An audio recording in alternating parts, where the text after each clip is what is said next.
Hello, folks. My name is Sam Mitchell, and I am your host here at Bugs in a Jar Farm Airbnb on this beautiful late May day.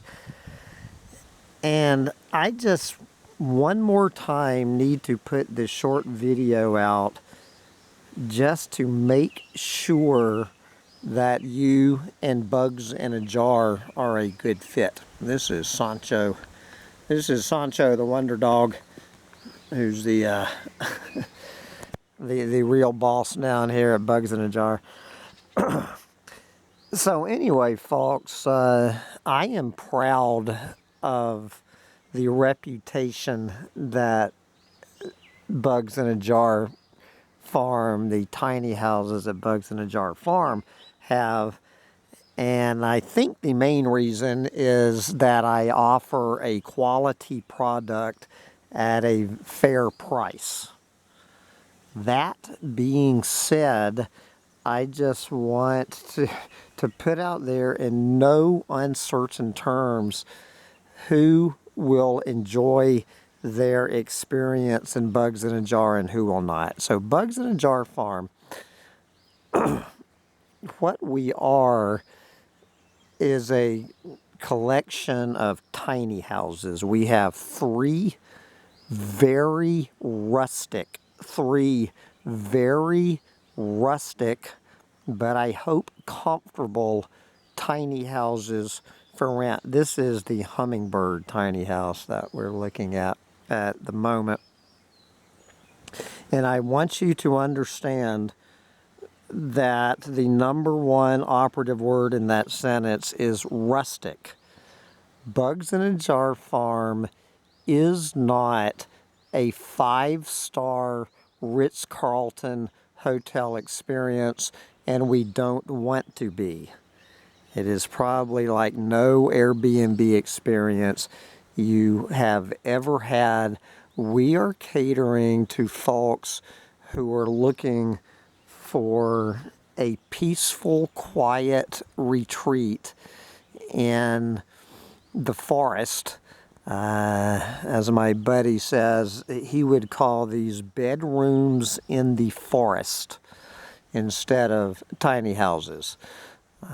So maybe that's a better term for them. They are bedrooms in the forest. They are not fully equipped cabins. Okay, so understand this. When you come to Bugs in a Jar Farm, you are a little bit roughing it. A little bit. We try to provide civilization. Hummingbird is the most civilized of all. Do understand that none of the tiny houses have plumbing. We do have a community bathroom that everybody can share. We have a full community kitchen, an outdoor kitchen that everybody shares. But there is no plumbing or full-scale kitchen facilities in any of the tiny houses.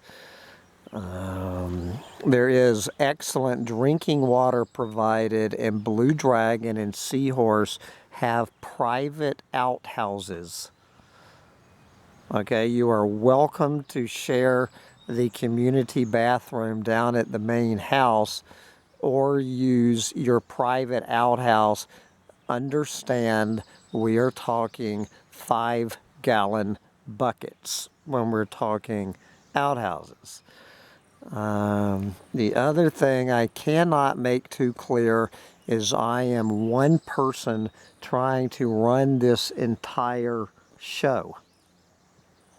So I do not hire a professional cleaning crew to come through here. I try to do my best, but I think that people would prefer to pay no cleaning fee than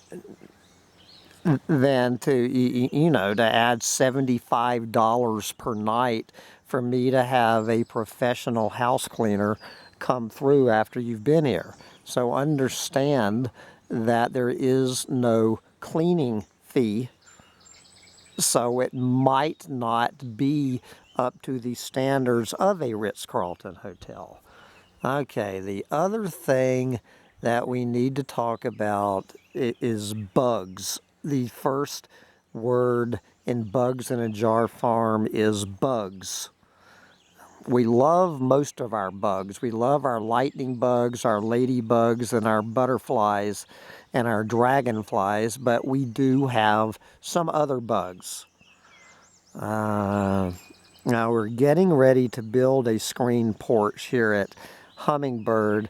Seahorse and Blue Dragon do have screened porches. Okay, so you can, if the bugs are out, you can get away from them. But you might encounter bugs, you might encounter spiders, and I also need to add, you probably will encounter snakes, small non-poisonous snakes. We love our snakes here. We've never had one come inside a tiny house yet. It's not beyond the realm of possibility. And finally, I want to talk about mice. I do everything I can to keep the mice out of these tiny houses, but we do not use poisons. I tried that and I killed my cat. Okay, so we do not use poisons.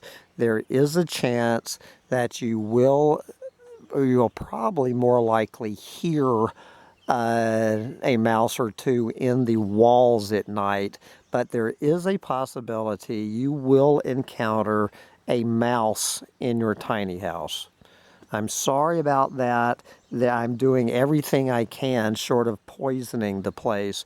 If encountering a mouse or a snake or any of our other fellow earthlings will ruin your trip, then Bugs in a Jar Farm is probably not for you. For you dog owners, we love friendly dogs.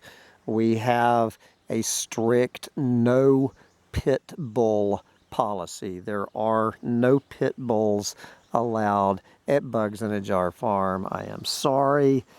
And what else? Oh yeah, we need to talk about heat. These are rustic tiny houses. Now, Hummingbird has full heat. Blue Dragon is fully on the grid and does have a small heater which helps a little bit, but Blue Dragon on a cold night is not going to be toasty warm, and there is no heat at all in Seahorse. Seahorse is completely unheated. So as long as we're talking about Seahorse, Seahorse does not have super strong internet.